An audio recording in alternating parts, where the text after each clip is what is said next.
Great. Well, thank you very much, Barry, and it's great to come along and interact with all these different craft groups. So, am I the only orthopaedic surgeon in the audience? Anybody else here?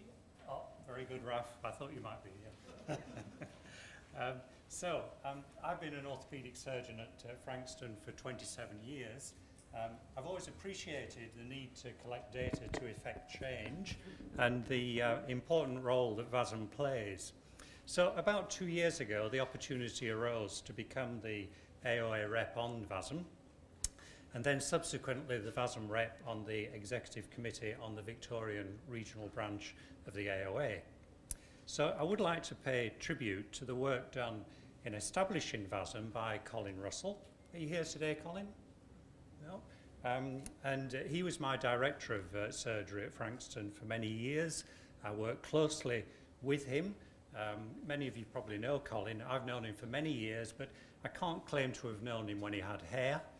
We don't go back so far. But Colin always displayed good leadership qualities, and he guided the development of surgical services at Frankston, often through difficult times. He was the founder of VASM and the first clinical director in 2007. So, what can we learn from VASM? Well, I think of this in two parts.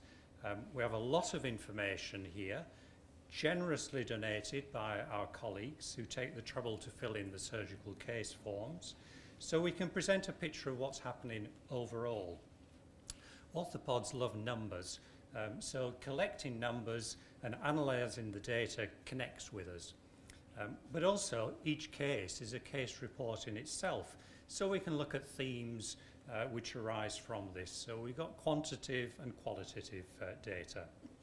And let's face it, there's a lot of data. In VASM, we have 4,900 cases, nearly 800 of which are orthopaedic, and the Victorian data is very well collected and meticulous. Nationally, we have over 30,000 cases and 5,700 orthopaedic cases. And as you all know, data is power. And there's only one thing I love more than data, and that's big data. So Ruben Ambika-Palin has spent the last 6 months at Frankston as an orthopaedic registrar. During his time with us, he used the national data to look at mortality after hip and knee replacements, more specifically in those admitted as elective patients. So over a 6-year period, we identified 103 cases to study. Now, we know this isn't all the cases, as in the early stages, not all the hospitals were participating, but now all Victorian hospitals participate, and nationally, we have all public and about 80% of private hospitals. And of course, not all surgeons participate, but we'd estimate that we've got at least half the overall cases here. Now, before you start to think, well, that's a big number, it sounds a bit risky, this procedure, better tell my parents about this. You have to appreciate just how many hip and knee replacements have been done in Australia in those 6 years. We've heard in the first talk a lot of reference to orthopaedic cases, hip and knee replacements, very important part of healthcare. So assuming we're capturing about half the deaths, and the mortality rate is extremely low. So what can I tell you about this series? Well, first of all, the split between hip and knee follows the numbers done. We do more knees than hips, just one bilateral knee in this series. It happens in all hospitals. But we do 60 to 70% of these operations in private hospitals. So this discrepancy is partly because of the different patient demographic in the two sectors, and also because not all private hospitals have been participating during this time. I wasn't expecting the gender split, because we actually do 55 to 60% females compared to males. So the age distribution is as expected. These are the older, more frail patients. And then the causes of death. Well, this is a difficult area to be precise, as often there's no post-mortem, and clinically it can be difficult to differentiate when a patient suddenly dies unexpectedly between PE and myocardial infarct. So there are a few respiratory problems, a few strokes. I was actually expecting to find more GI problems, which can often go unrecognised on orthopaedic wards, but very few.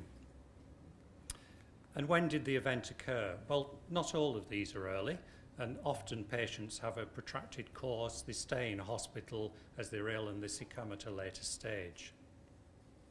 So I'd like to talk about a different study now.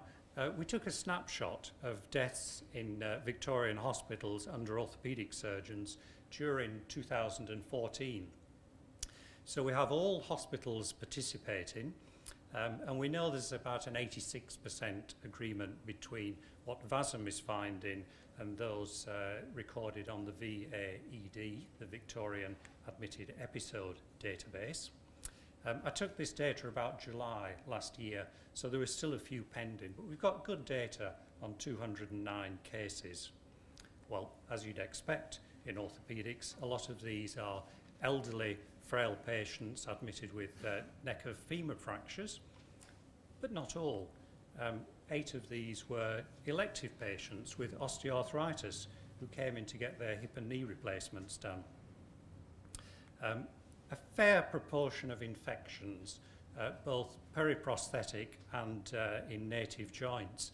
I keep reminding my junior colleagues about the severity and the potential consequences of native joint sepsis, often underrated. And of course, there's a smattering of others. Most of these are a case report in themselves. In amongst these, there's the less than 30-year-old who came into hospital with a fractured ankle. There's the patient with a rotator cuff tear who came in for an elective repair. Now, before you start to worry, all of these patients, surgeons, hospital have been de-identified. So I've got the numbers, but I don't know who's been involved or where these cases have taken place. Now, up to now, I might not have taught you anything that you didn't know, but I'll try again. You may not have heard of agonistology. There are many attempts at a definition, but let's go with a study of culturally induced ignorance or doubt. Now, it is incredible to think how attitudes of smoking have changed during my lifetime. I won't say your lifetime, there are a lot of young people here. But our theatre tea room used to be this blue haze of cigarette smoke, and now there's no smoking on the hospital grounds at all.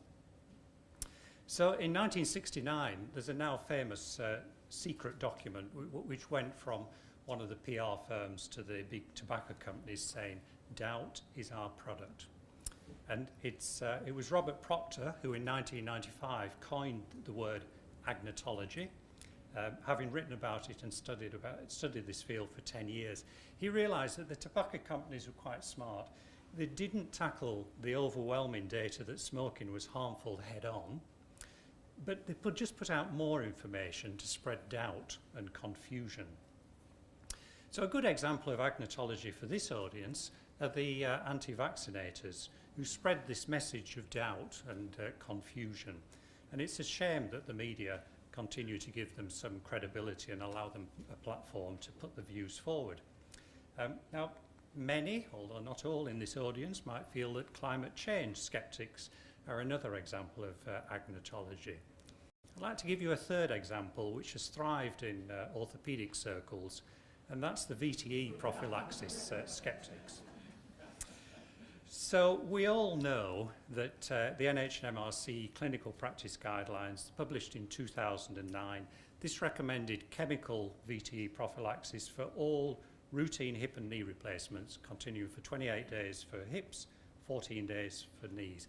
Very impressive 16-person committee which reported, and I can remember the discussion after this came out. Many said the science was wrong, and they would quote their own favourite study, usually an underpowered one, to say that there was no difference. So they were showing confirmation bias, quoting one study within a whole raft of studies which supports your view. Others used agonistology, saying it was all a conspiracy. Many on the committee were paid by pharmaceutical companies to come to this conclusion and to boost their profit. Some talked about the risk of using chemical prophylaxis, leading to wound bleeding, breakdown, leading to infection, which is a terrible complication for any patient with a joint replacement. And some just felt it was all too much trouble. In fact, the Arthroplasty Society of Australia's first guidelines in this area were lukewarm, to say the least. They said that chemical prophylaxis may be indicated for some patients having hip or knee replacements who had a higher risk of thromboembolic disease. So 13 words in this statement expressing the benefit and 35 words on the potential complications. Now, I have to say that things have been amended and there are now much better guidelines out there from the Society. So it was with some trepidation that I looked at the data for VTE prophylaxis in these groups. But I was pleasantly surprised. And in 2014, the data from Victoria, it showed that the vast majority of cases had what was felt to be appropriate prophylaxis by the first-line assessor. And just to check what was actually being done, the vast majority were being given chemical prophylaxis. Each patient is only represented once on this table, so non-use of chemical prophylaxis for DVT is not a major problem within orthopaedics in Victoria. And equally nationally, in deaths after elective hip and knee replacements, the number not receiving chemical prophylaxis has been small, despite these cases going back to 2009. So most patients have been getting appropriate prophylaxis. So what other lessons have we learned from VASM? Well, the most recent case note review booklet put out by ANZASM was devoted to deaths arising after falls. So 14 of these 18 cases were orthopaedic. Now, locally at Frankston, we presented these at our journal club. We had a good discussion comparing our own experience with that that had been put forward in the booklet. We didn't always agree with the views of the second line assessor, but at least we addressed a lot of the issues that have been raised. So a very important topic brought out across all craft groups and already discussed is this recognition of the deteriorating patient. So asking for help from our physician colleagues, or now I should be saying looking for this team approach and not just relying on the one contact with the physician. More senior involvement at an earlier stage. So we at Frankston, we reviewed our systems for medical reviews for our neck of femur fracture patients. Some cases presented problems in the interaction between ED and the orthopaedic team. So we now have an ED liaison surgeon who meets with our ED director on a regular basis. Some of the cases demonstrated the problems of delays to surgery, some because of a delay in diagnosis, some because of problems getting to theatre, and some delayed inappropriately for so-called medical reasons. Now, this was quite a nice point that came out of one of the cases. Here's an X-ray with a subcapital fracture of the neck of the femur. It's a nice clear X-ray, but there's something missing. I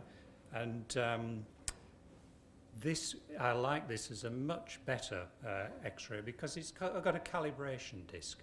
And one of the cases brought out the problem of the surgical team getting to the point in the surgery when they realised that the smallest prosthesis they had was too big for the patient, so there's a big delay in surgery. So with the bell gone, I better move on. So we talked about other things. How do we affect change? Well, I think the first thing is that you engage an advocate from your own craft group. That's me. And when you have big data, you don't get an epidemiologist to talk to you about it or an outsider. You get someone who's a passionate advocate from within your own craft group.